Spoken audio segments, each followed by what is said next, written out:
प्रधान सचिव शालेय शिक्षण व क्रीडा विभाग व माननीय श्री सचेंद्र प्रताप सिंग आयुक्त शिक्षण या सर्व मान्यवरांच्या मार्गदर्शनाखाली या परीक्षेचे प्रत्यक्ष संचालन करण्यात आले होते। ही परीक्षा पार पाडत असताना राज्यस्तरीय दक्षता कमिटी जी आहे, ज्याच्यामध्ये सर्व विशेष पोलीस महानिरीक्षक, अतिरिक्त आयुक्त, विभागीय आयुक्त कार्यालय, शिक्षण संचालक प्राथमिक, शिक्षण संचालक माध्यमिक, उच्च माध्यमिक, शिक्षण संचालक योजना, त्याचबरोबर जिल्हा दक्षता समितीमधील सर्व जिल्हाधिकारी, पोलीस आयुक्त, पोलीस अधीक्षक, मुख्य कार्यकारी अधिकारी, MSCBचे कार्यकारी अभियंता, प्राचार्य, जिल्हा शिक्षण आणि प्रशिक्षण संस्था, शिक्षणाधिकारी प्राथमिक, माध्यमिक आणि योजना या सर्वांच्या सहकार्यानं ही परीक्षा आपण सुरळीत पार पाडली। त्याचप्रमाणे ही परीक्षा पार पाडत असताना सर्व नियामक, परीक्षक, सर्व संस्थाचालक, प्राचार्य, मुख्याध्यापक तसेच सर्व क्षेत्रीय अधिकारी, सर्व संघटना, मंडळाच्या सर्व समित्यांचे सन्माननीय सदस्य, मंडळाचे सर्व अधिकारी, कर्मचारी, विद्यार्थी, पालक, सर्व मुख्याध्यापक संघटना आणि सर्व जे या परीक्षेशी संबंधित आहेत त्या सर्वांचं बहुमोल सहकार्य मला लाभलेलं आहे।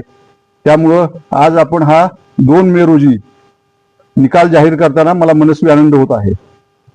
परीक्षेतील सर्व उत्तीर्ण विद्यार्थ्यांचं, त्यांच्या पालकांचं, त्यांना मार्गदर्शन करणाऱ्या शिक्षकांचं मी मनपूर्वक अभिनंदन करतो। उत्तीर्ण झालेल्या विद्यार्थ्यांना पुढील शैक्षणिक वाटचालीसाठी शुभेच्छा देतो।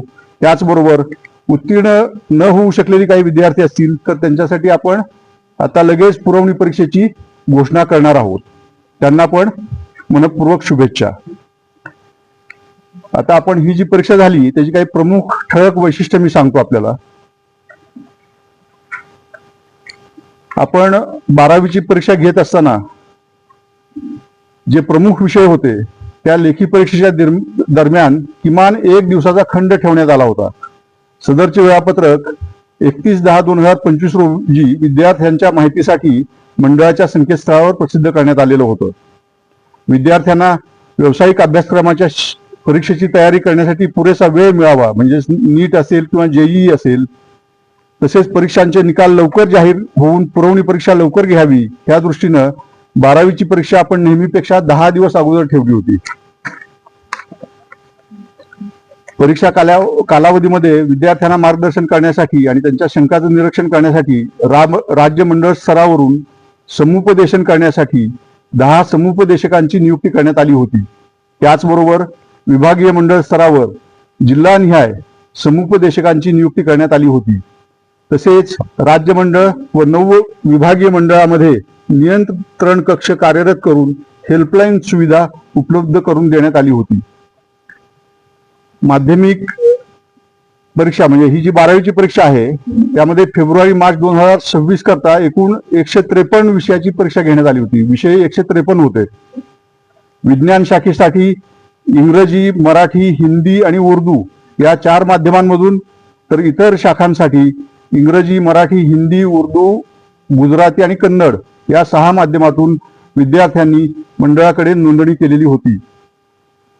फेब्रुवारी-मार्च 2026च्या परीक्षांमध्ये प्रात्यक्षिक आणि तोंडी परीक्षा, ज्याला आपण प्रॅक्टिकल आणि इंटरनल म्हणतो, इत्यादी परीक्षांचे गुण हे पोर्टलवर ऑनलाईन पद्धतीने भरून घेण्यात आले होते।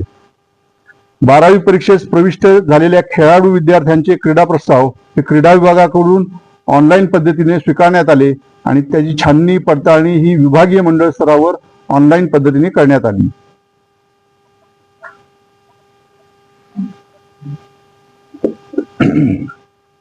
यामध्ये आपण परीक्षा पार पाडत असताना राज्यस्तरीय कमिटी आणि जिल्हास्तरीय कमिटी यांनी जी परीक्षा पार पाडताना आपल्याला ही सगळी माहिती आहे, त्यावर मी जास्त बोलत नाही, त्याची नोट मी आपल्याला देतो।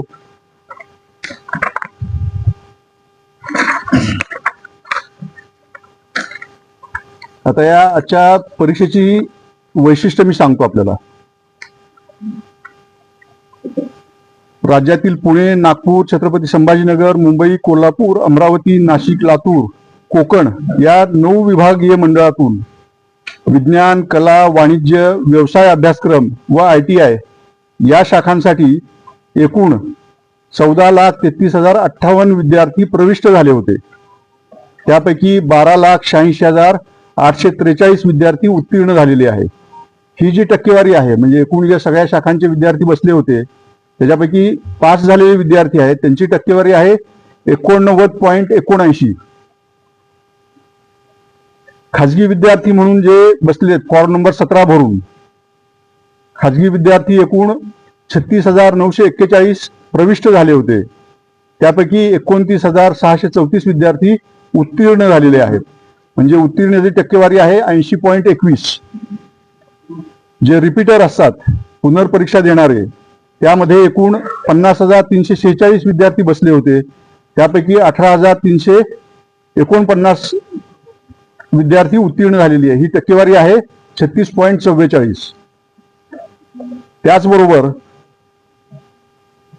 दिव्यांग विद्यार्थ्यांची नोंदणी जी झाली आहे ती यावेळेला 8,367 होती. 8,367 दिव्यांग विद्यार्थी हे परीक्षेत बसले होते. त्यापैकी 7,579 विद्यार्थी हे उत्तीर्ण झालेले आहेत. ही टक्केवारी 90.58% आहे.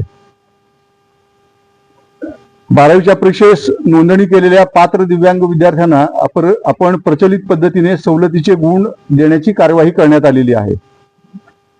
आता सर्व विभागीय मंडळातून म्हणजे जे नियमित विद्यार्थी बसलेले आहेत त्यामध्ये सगळ्यात टॉपवर आहे कोकण विभाग.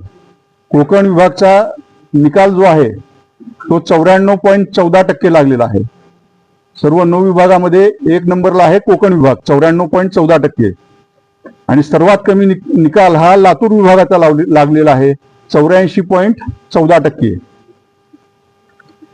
नेहमीप्रमाणे एक आनंदाची बातमी आहे की सर्व विभागीय मंडळातून नियमितपणे मुलींची उत्तीर्ण होण्याची टक्केवारी ही 93.15% आहे आणि मुलांची उत्तीर्ण होण्याची टक्केवारी ही 86.80% आहे.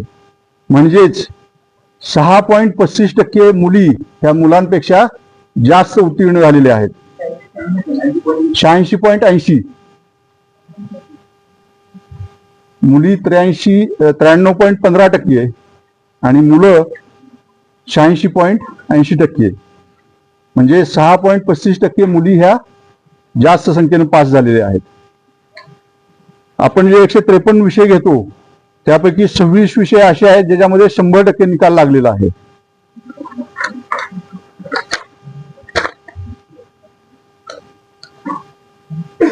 थोडस आपण एक 3-4 वर्ष जर मागे गेलो तर आपल्याला असं दिसेल की हे मी तुम्हाला नोट्स देणार आहे सगळ्या